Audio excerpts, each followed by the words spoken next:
Hello guys, I am Kailash sir. आज हम बात करेंगे कि ऑब्जेक्ट क्या होता है। आज हम अपने इस वीडियो से ऑब्जेक्ट के विषय में पढ़ेंगे कि ऑब्जेक्ट क्या होता है। सब लोग जानते हैं या सभी जगह पढ़ाया जाता है कि ऑब्जेक्ट कर्म होता है। क्या होता है? कर्म होता है। लेकिन इसका काम क्या होता है और इसकी डिफिनीशन क्या होती है, ये कितने प्रकार का होता है। पहले हम बात करेंगे ऑब्जेक्ट का जो हिंदी होता है वो कर्म होता है, और इसकी पहले हम परिभाषा जानेंगे कि किसी सेंटेंस में ऑब्जेक्ट का क्या कार्य होता है। बात करें जो इसकी डिफिनीशन होती है, जो इसकी डिफिनीशन होती है ये होती है कि किसी भी सेंटेंस में, किसी भी सेंटेंस में सब्जेक्ट के एक्शन का प्रभाव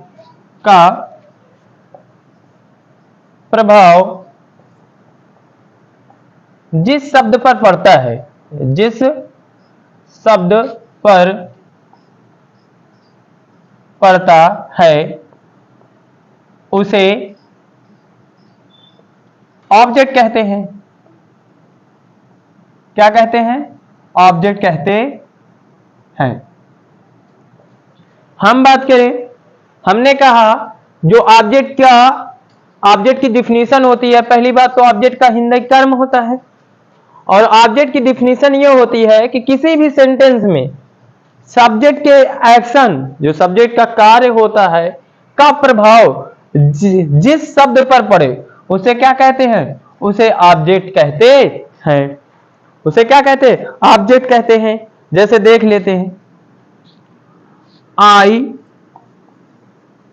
taught you. I taught you, मैंने पढ़ाया। पर मैंने किसे पढ़ाया? मैंने पढ़ाया। किसे पढ़ाया? तुम्हें। मैंने किसे पढ़ाया? मैंने तुम्हें पढ़ाया। आई टॉट यू, मैंने तुम्हें पढ़ाया। जो एक्शन है, एक्शन का प्रभाव जिस शब्द में पड़े उसे क्या कहते हैं? एक्शन। ये एक्शन है टॉट, और टॉट का प्रभाव किस पर पड़ रहा है? वो ऑब्जेक्ट पर पड़ रहा है। उसे ही कहते हैं क्या? जो ऑब्जेक्ट की यहां पर क्या है? यू। इसे ही हम क्या बोलेंगे? ऑब्जेक्ट बोलेंगे। जैसे मैं कहूं सीमा कुक्ड, सीमा पकाती है। पर एक्शन का प्रभाव क्या पकाती पूछा जा रहा है कि सीमा पकाती तो है, पर क्या पका रही है? सीमा कुक्ड द फूड, सीमा भोजन पका रही है। क्या पका रही है? सीमा भोजन पका रही है। और ये किसी सेंटेंस में सब्जेक्ट का जो एक्शन है, ये सब्जेक्ट है और सब्जेक्ट का एक्शन ये है। और एक्शन का जो प्रभाव जिस शब्द में पड़े, एक्शन का, ये जो हमारा एक्शन है, एक्शन का जो प्रभाव किसी शब्द में पड़े उसे क्या कहते हैं? उसे ऑब्जेक्ट कहते हैं। इसे हम क्या बोलेंगे? इसे हम ऑब्जेक्ट बोलेंगे, क्योंकि एक्शन का प्रभाव भोजन पर पड़ रहा है तो भोजन को हम ऑब्जेक्ट कहेंगे। अब बात आती है ऑब्जेक्ट होते कितने प्रकार के हैं। ऑब्जेक्ट दो प्रकार के होते हैं, उसके विषय में जान लेते हैं कि ऑब्जेक्ट होता क्या है और ऑब्जेक्ट कितने प्रकार के होते हैं। पहले देखें ऑब्जेक्ट जो होता है वो टू टाइप्स होता है। एक होता है डायरेक्ट ऑब्जेक्ट,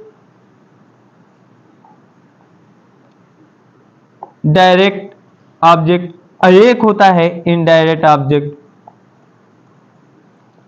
क्या होता है? डायरेक्ट ऑब्जेक्ट और इनडायरेक्ट ऑब्जेक्ट होता है। ये जो होता है इनडायरेक्ट ऑब्जेक्ट वो निर्जीव होता है। क्या होता है? निर्जीव कर्म होता है। और जो इनडायरेक्ट ऑब्जेक्ट होता है वो सजीव कर्म होता है। क्या होता है? सजीव कर्म होता है। अब हम बात करें कि हम बात करें कि डायरेक्ट ऑब्जेक्ट किसे कहते हैं, इनडायरेक्ट ऑब्जेक्ट किसे कहते हैं।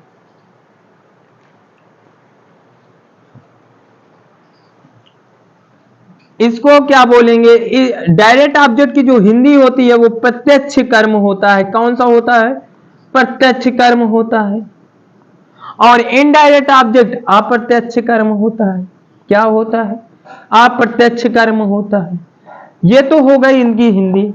लेकिन इनडायरेक्ट ऑब्जेक्ट निर्जीव के लिए प्रयोग होता है, और वो सॉरी डायरेक्ट ऑब्जेक्ट निर्जीव के लिए प्रयोग होता है और इनडायरेक्ट ऑब्जेक्ट सजीव कर्म के लिए प्रयोग होता है।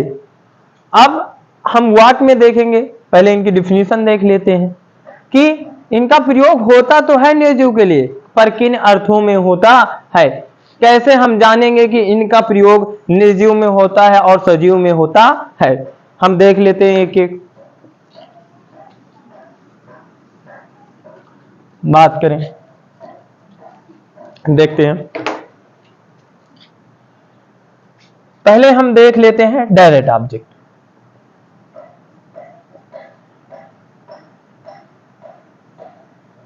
हिंदी जो होती है वो होती है प्रत्यक्ष कर्म।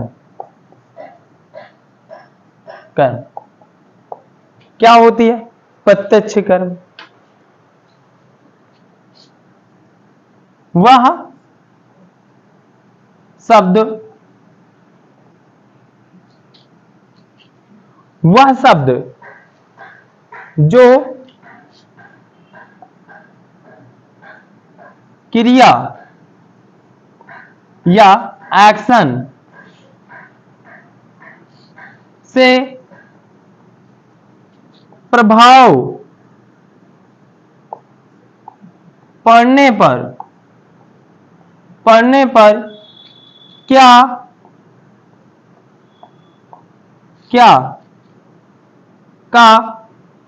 का मतलब व्हाट, इंग्लिश में क्या बोलेंगे, व्हाट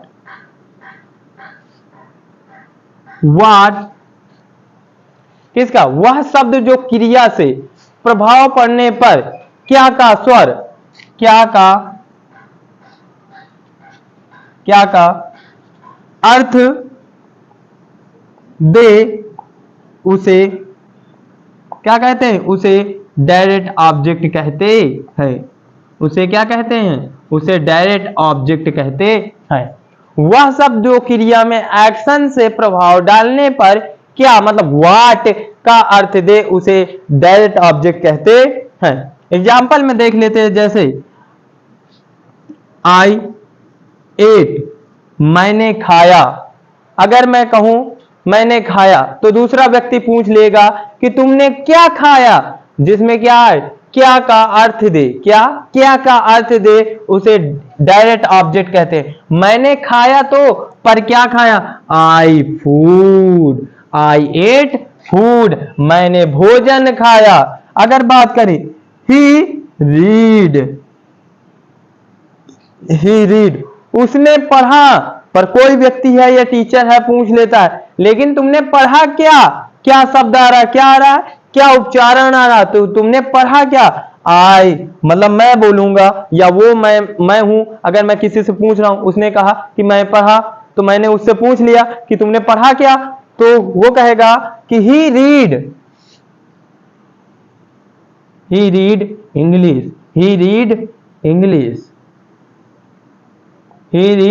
इंग्लिश, उसने अंग्रेजी पढ़ी। उसने क्या पढ़ी, ही रीड इंग्लिश, उसने अंग्रेजी पढ़ी। और देख लो, तो ये जो शब्द हैं, ये इंग्लिश और रीड, ये दोनों क्या हैं, डायरेक्ट ऑब्जेक्ट हैं। क्या हैं, डायरेक्ट ऑब्जेक्ट हैं ये, क्योंकि इन दोनों से क्या का अर्थ निकल रहा है, किसका अर्थ निकल रहा है, क्या का उच्चारण निकल रहा है, इसलिए ये वो डायरेक्ट ऑब्जेक्ट हो गए। जैसे मैं कहूं, मैं बात करूं, देख लो,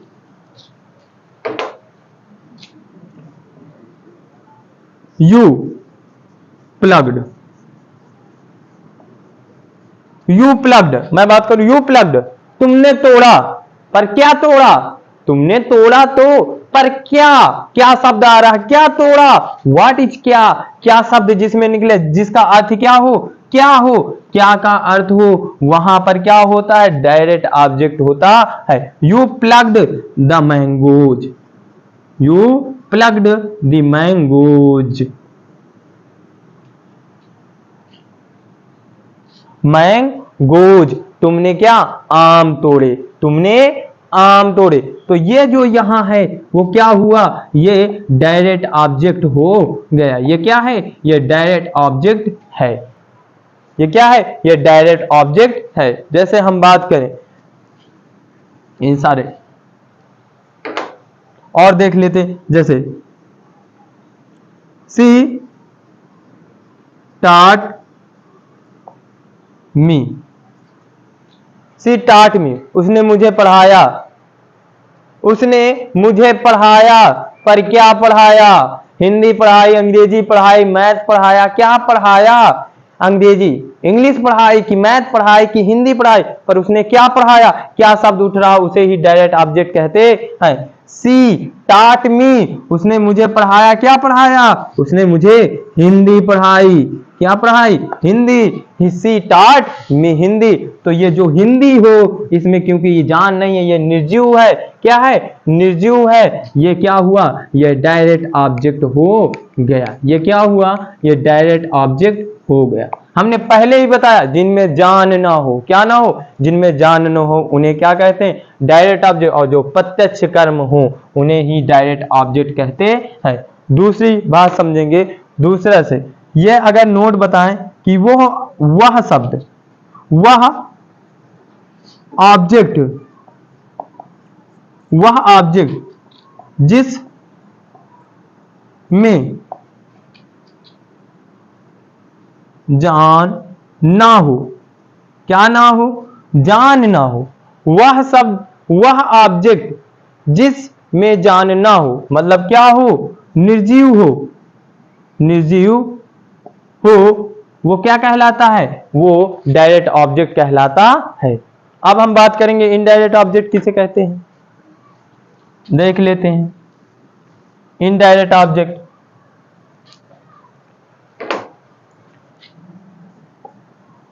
इनडायरेक्ट ऑब्जेक्ट, इसकी जो हिंदी होती है वो होती है अप्रत्यक्ष कर्म। क्या होती है, अप्रत्यक्ष कर्म। वह ऑब्जेक्ट जिस से एक्शन, जिसमें, सॉरी, वह ऑब्जेक्ट जिसमें एक्शन का प्रभाव पड़ने पर, वह ऑब्जेक्ट जिसमें एक्शन का प्रभाव पड़ने पर किसको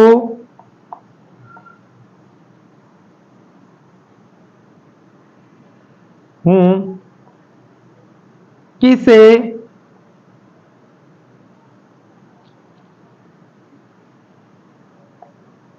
कौन, सॉरी, कौन, हु का अर्थ निकले, क्या निकले, हम बात करें इनडायरेक्ट ऑब्जेक्ट उसे कहते हैं वह ऑब्जेक्ट जिसमें एक्शन का प्रभाव पड़ने पर किसको, किसको का मतलब हूं या कौन, हु का अर्थ निकले, उसे क्या कहते हैं, उसे इनडायरेक्ट ऑब्जेक्ट कहते हैं। और बात करें दूसरा जो नोट होता है, वह ऑब्जेक्ट, वह ऑब्जेक्ट जो जीवित हो, क्या हो, जीवित हो या सजीव हो, क्या हो, सजीव हो, उसे इनडायरेक्ट ऑब्जेक्ट कहते हैं। वह ऑब्जेक्ट जो जीवित हो या सजीव हो उसे इनडायरेक्ट ऑब्जेक्ट कहते हैं। दो परिभाषाएं, चाहे इसको याद करो चाहे इसको याद करो। वह ऑब्जेक्ट जिसमें एक्शन का प्रभाव पड़ने पर किसको हुम या हु का अर्थ निकले उसे इनडायरेक्ट ऑब्जेक्ट कहते हैं। ये याद कर ले, वह ऑब्जेक्ट जो जीवित हो या सजीव हो और उसे इनडायरेक्ट ऑब्जेक्ट कहते हैं। अब एग्जांपल में देख लेते हैं।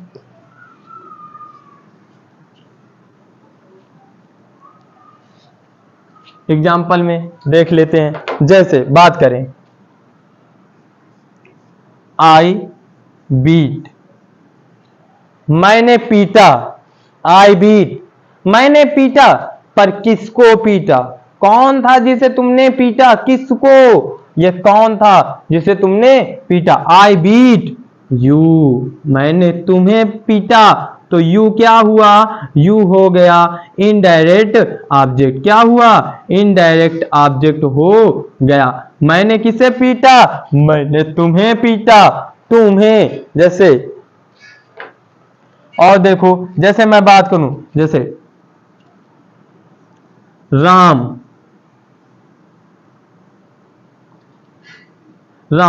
Is calling.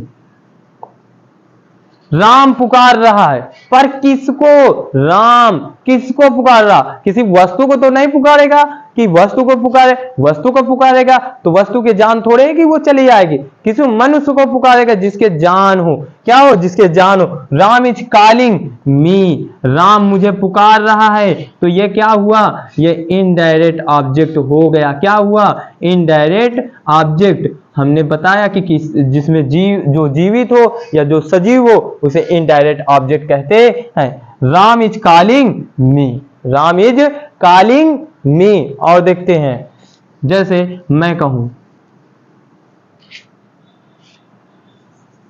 Sita loved Ram. Sita प्रेम्ड, प्रेम किया। किससे? राम से। सीता ने राम से प्रेम किया। तो राम क्या हुआ? राम इनडायरेक्ट ऑब्जेक्ट हो गया, क्योंकि राम, सीता ने किससे प्रेम किया? राम से। तो राम क्या हो गया? इनडायरेक्ट ऑब्जेक्ट हो गया, क्योंकि राम में क्या होगी? जान होगी। सजीव है कि सीता लव्ड राम, सीता ने राम से प्रेम किया। तो यह राम जो है वो इनडायरेक्ट ऑब्जेक्ट है। अब बात करें और देख लेते हैं नोट। इसमें नोट आता है कि इनडायरेक्ट ऑब्जेक्ट का, इसमें एक नोट आता है, वो नोट देख लो। यदि इनडायरेक्ट ऑब्जेक्ट डायरेक्ट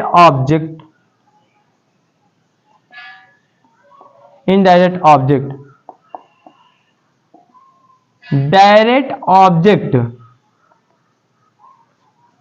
के पहले आता है तो टू और फॉर, मतलब टू और फॉर या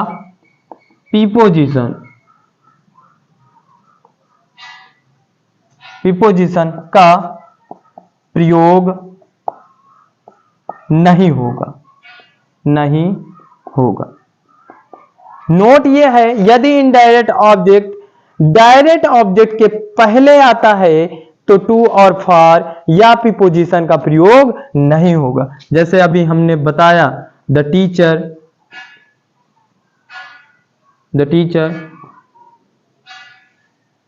teachers us English. The teacher teaches us English. अध्यापक जी हमें अंग्रेजी पढ़ाते हैं। तो इनडायरेक्ट जो ऑब्जेक्ट है वो डायरेक्ट ऑब्जेक्ट से पहले आया है। ये क्या है? ये डायरेक्ट ऑब्जेक्ट है। क्या है? Direct object. और जो हमने अभी ये अपनी डिफिनीशन में लिखा, यदि इनडायरेक्ट ऑब्जेक्ट डायरेक्ट ऑब्जेक्ट से पहले आता है तो तो टू और फॉर या प्रीपोजिशन का प्रयोग नहीं किया जाएगा उससे पहले। किससे? इनडायरेक्ट से पहले।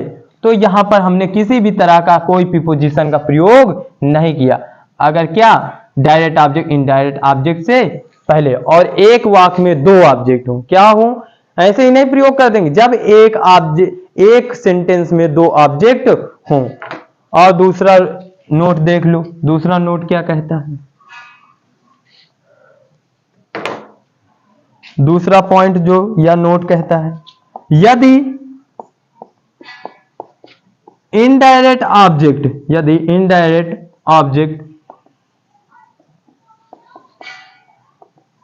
डायरेक्ट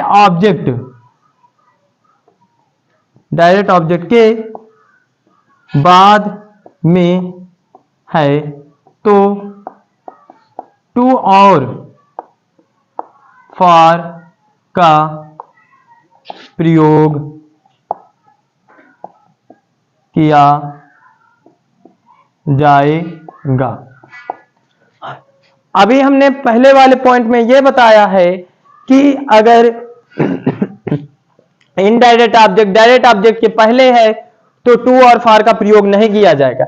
लेकिन हम अपने दूसरे नोट में यह बता रहे हैं कि इनडायरेक्ट ऑब्जेक्ट अगर डायरेक्ट ऑब्जेक्ट के बाद में है तो टू और फॉर का प्रयोग किया जाएगा। जैसे देख लो, ही bought the clothes for her wife। ये अब क्या हुआ? ये इनडायरेक्ट ऑब्जेक्ट हो गया और ये डायरेक्ट ऑब्जेक्ट हो गया जब एक ही वाक्य में दो ऑब्जेक्ट हो। हमने ये भी बताया जब एक ही वाक्य में दो ऑब्जेक्ट हो तो ये नियम फॉलो करेंगे। ही बॉट, उसने खरीदा, क्लॉथ कपड़े फॉर हर वाइफ, अपने पत्नी के लिए। ये पूरा होता है डायरेक्ट का प्रोसेस। अगर आपको कुछ भी अगर दिक्कत हो तो आप कमेंट के माध्यम से पूछ सकते हैं और आप कमेंट करते रहिए। अगर कोई भी आपको डाउट हो तो आप पूछ सकते हैं हमारे कमेंट लिस्ट से जाकर।